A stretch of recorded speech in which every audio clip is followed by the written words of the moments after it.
I'm Matt. Call why? In studio with Mahlodi Kgatle, social entrepreneur, CEO and community builder, passionate about the upliftment of women. She is a marketing specialist and a public speaker, a speaking solutioneer. Good morning. Good morning, Gwena. How are you? I'm well, I'm blessed, I'm powered up, supercharged. What is a speaking solutioneer? A speaking solutioneer, and how I would define myself, is a girl with a heart for social impact, driven by a mind for solutions, but underpinned by a soul for speaking. This is somebody that uses speaking to unearth solutions. Whether it is in our communities, whether it is in our country, we see solutions where people see problems and we speak about them. Why speaking? Why are you passionate about being a public speaker, about speaking? What makes you passionate about it? I honestly believe that 25% of the world's problems can be solved by speaking. The other 25 is by thinkers. We need people that think, that come up, that think about the solutions. And the other, large portion, 50%, is by doers. But by speaking, we then challenge different systems of power. We challenge things that we see in our communities. We're able to help people harness their passion and their purpose just by speaking. So I believe it's an important part of the ecosystem of making change wherever you are. So every time. Bona. Detention ke nna ka lebaka la eng? Talking. My father would always say to me, does it just pain you to keep a low profile? I would challenge my teacher. I remember at the age of 10, challenging my teacher head on. Hi, ma'am, I think this is the answer. This is, but by the grace of God, I wasn't even able to. I had the blessing of mentors along the way that saw this gift, not as ngwana or papang, but as a child that just needed the right guidance, the right platforms. And that's how I got into professional speaking. I started as a young speaker doing Eisteddfods, which is prepared poetry at school, and then moved on to public speaking. You matriculated with 7 distinctions. Wow. How does that? You went into the archives, okay? You're an overachiever. Who does that? Who does that? Wow. 7. Hey. No subject. And I got Tembisa even. No subject. We had 7 subjects. So you got all yours. We had. Guys, let's finish this conversation. Guys, this is Mahlodi. She's an overachiever. Follow her on the socials. Thank you very much for coming. That can't be it. We're done. People have already got a picture of who you are and what you're about. I don't know what else we're going to talk about. You went into the archives, but I worked hard. I remember burning that midnight oil, especially in my matric year, because there was just a future that had to be attained, and I knew that academically that was my only way out, especially from the circumstances that prevail in our townships. You as you said, like, you've always been passionate about speaking. Have been speaking from a very early age, and you spoke about something very important, the issue of mentorship. How has that helped shape you into helping others, do what you do? One of my mentors, and I call him a mentor from a distance, because this is somebody that I enjoy looking up to because of the work that they do on social media. His name is Ntate Bonang Mohale. He authored a book called Lift as You Rise. And mentorship plays an incredible role in helping the next generation of leaders to harness their full potential. Because sometimes you don't see what you have, right? Until somebody is able to say, you might have something, let's work on it in this way. Like I said, in my journey, it's just been a couple of teachers that said, you speak a lot, you're getting into trouble for it, you're challenging certain things that maybe need a little bit of tact, let's put you on the stage rather. And I think Black parents especially, we can do better. in terms of encouraging our young ones and maybe pairing them up with a mentor. If you see your child is always running in the house, instead of saying, hey, stop running in the house, take them to a field and let them run to their heart's desire. Take them to a high performance center where they can learn to run and meet other mentors that can help edify them on this journey. So now, after 7 distinctions, then you become a speaker. After 7 distinctions I mean, in the same year. Some of us do speaking and we didn't do it with 7 distinctions. You should be at the United Nations. I receive. Level Barack Obama. I receive. Please, not here with us mere mortals. No, you're definitely not mere mortals. You are the veterans that we look up to on our broadcast channels. But in the same year that I got my 7 distinctions was actually the year that I won a national public speaking competition. Called the ATKV institution that I won, and that was really the beginning of my speaking journey, because the year thereafter I started getting DMs on social media from parents that said, look, we've seen you, help our young ones. And I thought, okay, so this is not only an opportunity to empower others, but there's money to be made here through the training of other young upcoming speakers. So that's really where the journey of Speakingdom as a company began. Started with doing public speaking training and just facilitating this gift and unearthing the confidence that often people lack to be able to stand in front of an audience and articulate themselves. You also founded the Pan-African Public Speaking Academy. Tell us about that. I mean, particularly aimed at young people. Absolutely. So that is Speakingdom. We're a Pan-African Leadership Academy that champions social impact through communication. And we've got 4 service offerings. The first one that I've really articulated being public speaking training. But then we also have team building. We help teams to harness the teamwork makes the dream work. We do communications management, and that's really from the insight that we've picked up that a lot of especially SMMEs might have great ideas, great service offerings, incredible value propositions, but they struggle to articulate them on various channels. And then we also have our nation building project where we really use communication as a tool to solve social issues. One of those issues being unemployment. And you might ask, okay, how do you solve unemployment with communication skills? So we recently had a workplace readiness program aimed at unemployed youths between the ages of 18 and 30 that are waiting for employment. You're waiting for this job, it's not coming. What can you do in the interim? So in an 8-week period, we took in about 20 young people and we went through communication effectiveness training. And every week we covered an aspect of effective communication. So over and above the public speaking, the emceeing, the facilitation, the motivational speaking, our heart is really at the core. Speakingdom is the social impact. You were part of the ASRI Future Leaders. You were one of the young 100 leaders for the SADC region to participate in the Young African Leaders Initiative. Tell us about that aspect of not only being a South African speaker, but getting an opportunity to do it in the continent and many other areas outside the continent. I believe I'm a Pan-Africanist at heart. I believe that when we start to interact with fellow Africans, we really get a richer understanding of who we are as people.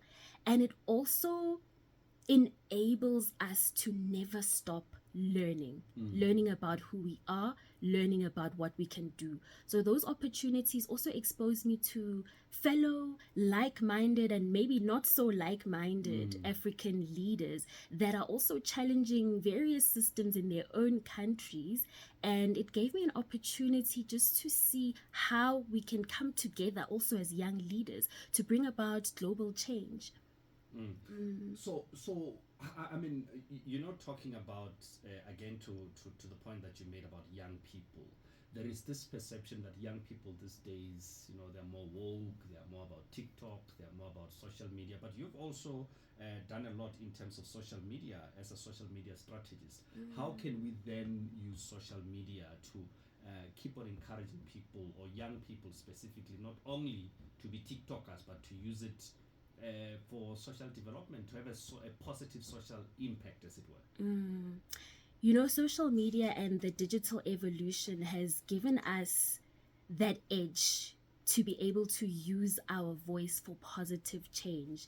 And it can be used in whichever way, but if you channel your content towards positively impacting another person, you actually don't know who it's reaching.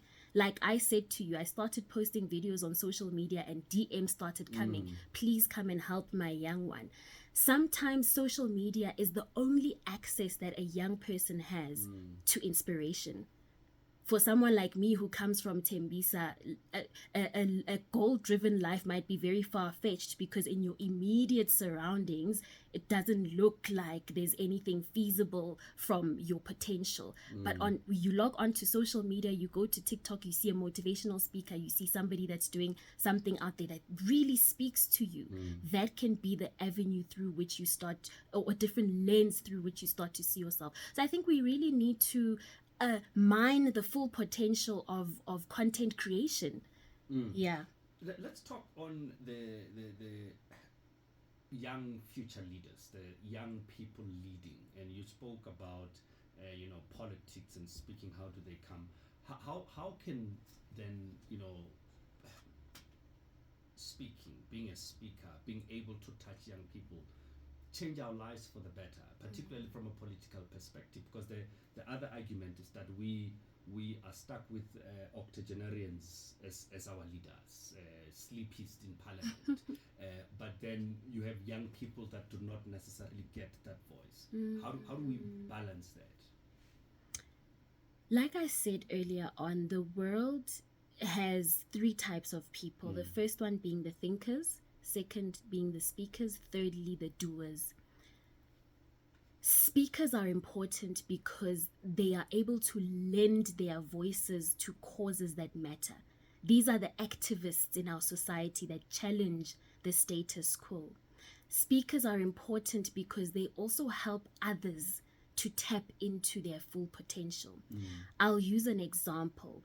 And I always say that speaking is closely connected also to purpose work, because there are sometimes situations where you see problems prevailing in your community and no one is saying or doing anything about it. But when you speak about it, you might be the one person that triggers the change for somebody that is an actor, an activist, to do something about it. So speaking is important in the sense that it helps us to challenge the status quo. It helps us to bring to light all the things that we see that are problems in our society, but also it helps us to channel our passions in the right way. So, for example, if you are extremely passionate about speaking, maybe this is your opportunity to speak about the things that matter. Channel the topics that you speak about to challenge the things that prevail in your society. So tell me about, and you touched on it a little bit, that speaking dome. What do you do? What is it?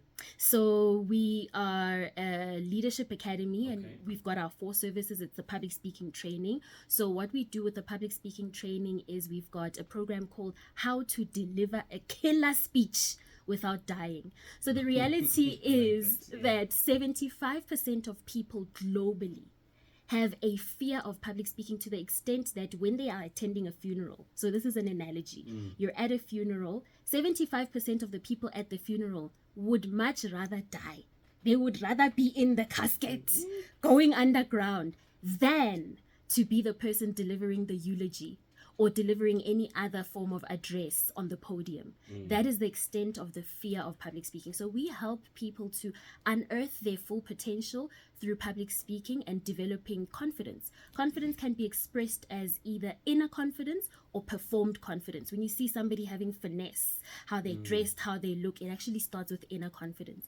So our public speaking training is also an 8-week program where we help people to deliver killer speeches or killer pitches, because this also prevails for business owners. And I think I have a very soft spot for small businesses, because I believe small businesses are the backbone of the economy. economy. So we also help small businesses to pitch their business ideas and their value propositions without that fear that, hey, I would much rather die than to speak in front of people. So that's public speaking. We have communications management, where we have a plethora of services that help brands, companies, large corporates even, to communicate with their audiences, whether that is community management on their social media platforms or writing articles that help them reach their audiences.